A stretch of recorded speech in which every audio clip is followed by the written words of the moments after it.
everybody. Tim and Jordan here for a Harley Quinn video. Season 1, episodes 5 and 6, because we're doing them in increments of 2. I just like to throw the peace sign up.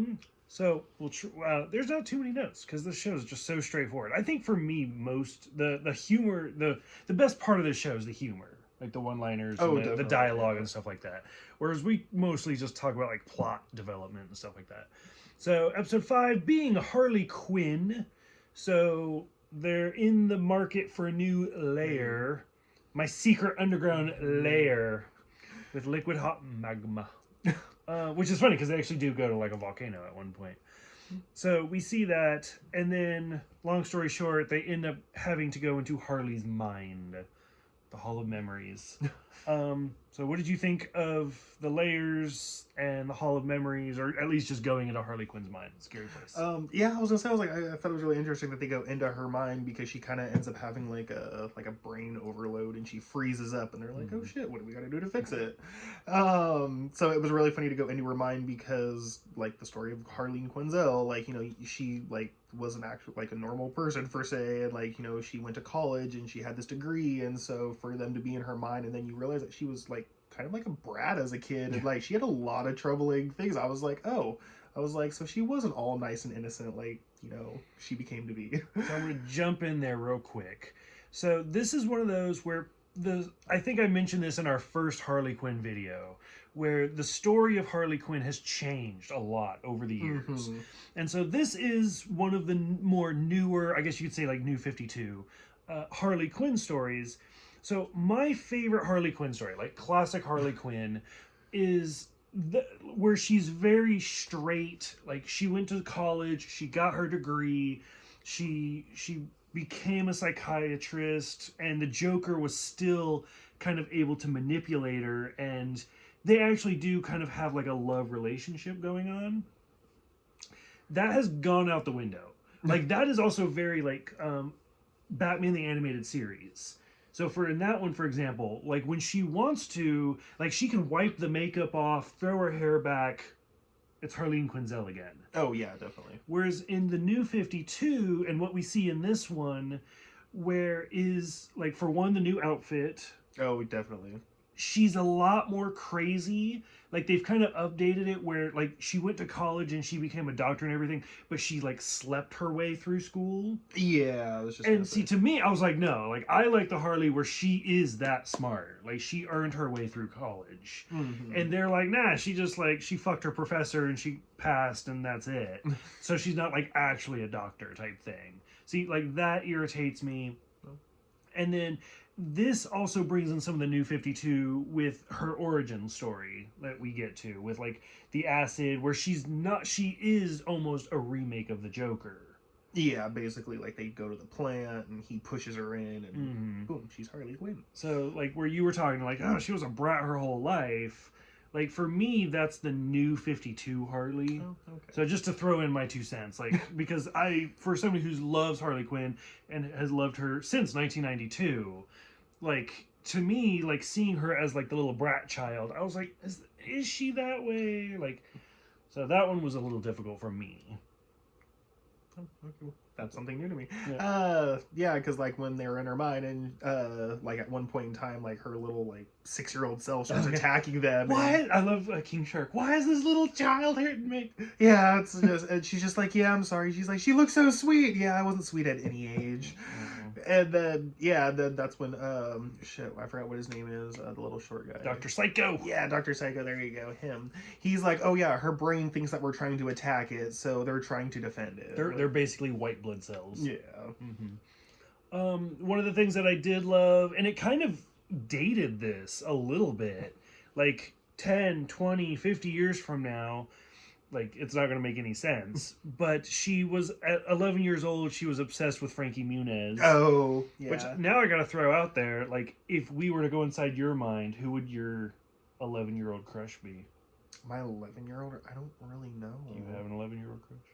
I know who mine would be in a heartbeat.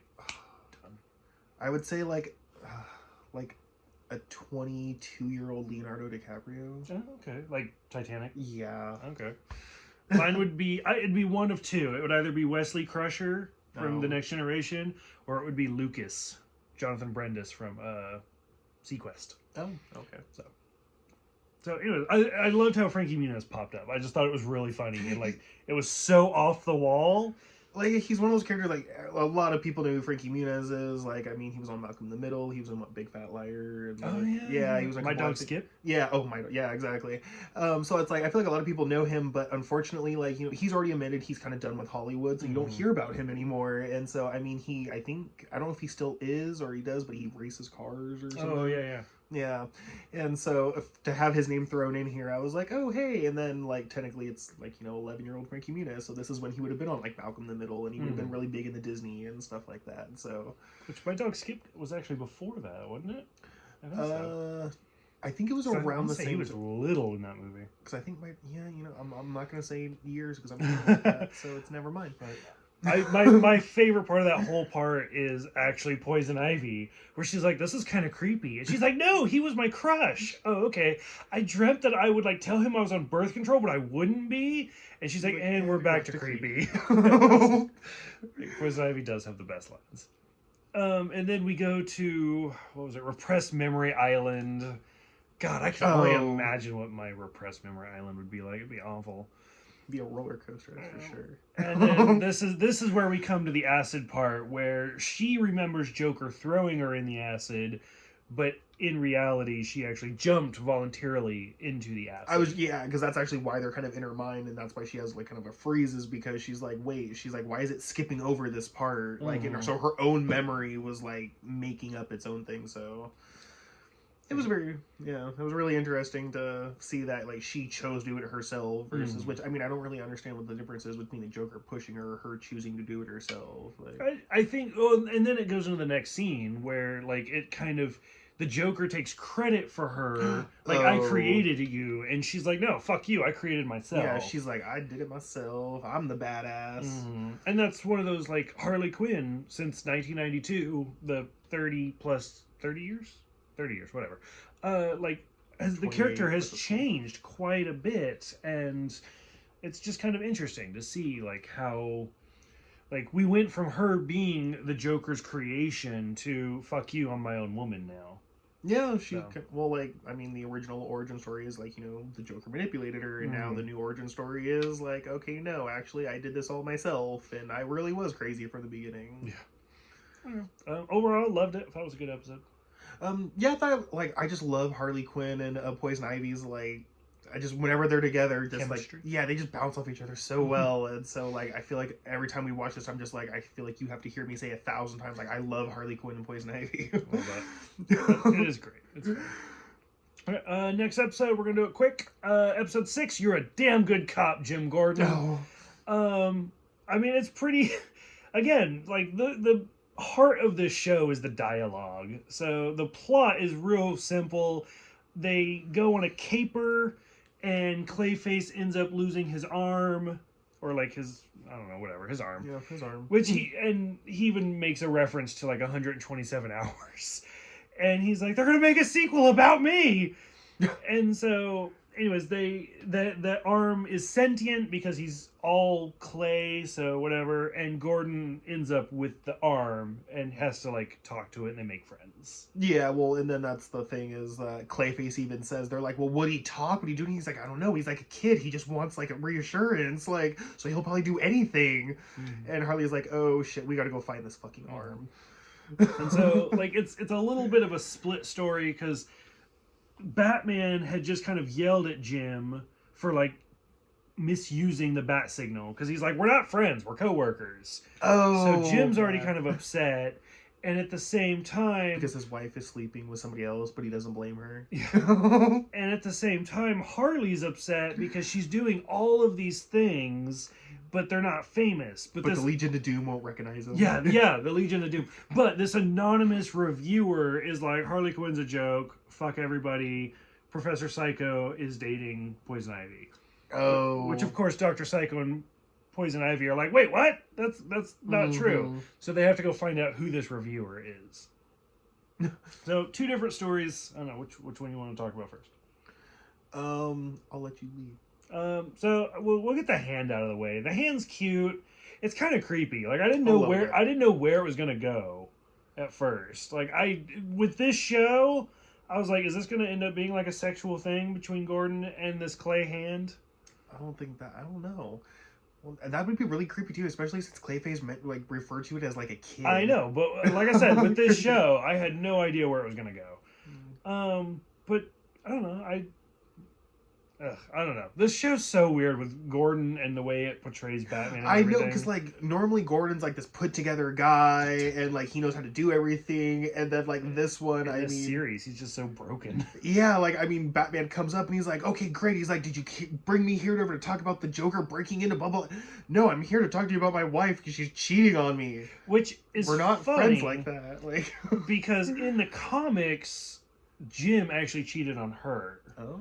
Because he says Barbara's sleeping with somebody else, and I can't blame her. So Barbara's his first wife, and Jim ends up cheating on Barbara with Sarah. So I was like, ooh, okay. So maybe that's where that timeline comes in. Yeah. I don't know. Who knows? But yeah. And then on the second part of the story, we realize that Psycho and Poison Ivy go to find this reviewer, and it ends up being Psycho's ex-wife, Gigantica. Her son... I thought she was just an Amazon. Which is some emo kid. No, yeah. I think that's actually her name is Gigantica. She's like a Wonder Woman villain. Yeah, I thought. Which I can only imagine, like... Because even Poison Ivy's like, how did this work sexually? And he's like, it didn't. Like, I just... But then they have a son together? Like... Yeah, I don't know. I just imagine she just popped him in. Like, I his feel... entire body. I was like, yeah, I feel like she just, like, he just stood there and she just, like, squatted down. Like, the whole thing is just... And then, with, like, her new boyfriend, I think it's Brad or something, and she's like, he's amazing at cunnilingus, a.k.a. eating her out, and he's like, yeah, that's nice, and he has, like, an ice cream cone and licks it into the shape of David. Oh, like yeah. He's like, oh, god damn it! And I was like, wow. Like I said, with this show, there is nothing off limits. So, of course, Psycho and his son, who I almost feel bad that is so unimportant I don't remember his name, actually have, like, the bonding relationship. He, like, jumps around at shows. And, because, well, that's his whole thing. Is like, nobody cares about me. And my dad hated me. My mom, like, ignored me. Like, yeah. And so then they make everything better, and he gives Harley Quinn a good review. Oh yeah, they're not actually together, and Harley Quinn is badass. And Dr. Psycho and his super cool son. Yeah. I was like, oh, okay. So, overall, I love this show. Like I said, nothing's off limits. Like, it can go anywhere. It's going pretty strong. I mean, I'm okay with it. I mean, I don't know what else to say. Like, I mean, coming from someone who doesn't watch TV that often, like, I mean, it's a pretty good show. So for a Harley Quinn show, do you think there's too much Batman? Not enough Batman? More Batman? Actually, because, I mean, it's Harley Quinn, so, I mean, it's focused around Harley Quinn and, like, what she's doing, so I kind of like the fact that, like, you know, she's more, even though she's breaking, like, into, like, the Gotham Bank, or she's breaking into the police station, or, you know, she's doing stupid shit, like, excuse me, she's doing stupid shit like that or whatever, I feel like, I think Batman knows what she's trying to do, because Batman never really shows up in all these heists. It's always the police and everything like that. And so, but like, I would say the reason I asked, like, Batman and Robin, like, they make little cameo appearances every now and then. I feel like that's when, like. But do you think that's the perfect amount? Because I would say, like, it's mostly about Harley Quinn, and I think it's funny that, like, I feel like Batman knows what she's trying to do. She's trying to prove herself to the Legion of Doom, so it's like, which is really sad, but I feel like she's not doing, like, hardcore shit yet, if that's the right thing. Well, I mean, we're still pretty early, so you never know. Have to see. Okay, any other closing thoughts for Harley Quinn? Clothing song? No, not really. No, okay. So covered being Harley Quinn and You're a Damn Good Cop, Jim Gordon. Oh, I just love that title. I think it's great. Which I forgot real briefly, like, where she pushes the button, it ends up in the Batcave. Oh, and he's like, you pressed the button. You pushed the button, didn't you? And then Batman scrensavers him and Jim together. We don't know each other like that. My screensaver just kicked in, didn't it? Yeah. Loved it. It's so, like, no. So for those who are watching the show, what did you think about these two particular episodes? Like, the Hall of Memories, Frankie Muniz, her jumping in the acid versus the Joker pushing her in the acid. See, and that's the thing. Is like in the original, like she wasn't the acid at all. Like she just became crazy. Yeah, she was. So does she just wear like white makeup? Yes, that's what I literally like. I will back this up. Like if you well, go back to like watch the video later. Why'd you back it up? If you watch like the original animated series, like there's even an episode where she's like trying to like, fuck, I forgot who it was. She's trying to not blackmail, but she's trying to like emotionally connect to the Joker or Batman or something. It's Batman, and she like pulls her hood off because she's still blonde. Yeah, and then she like wipes the makeup off.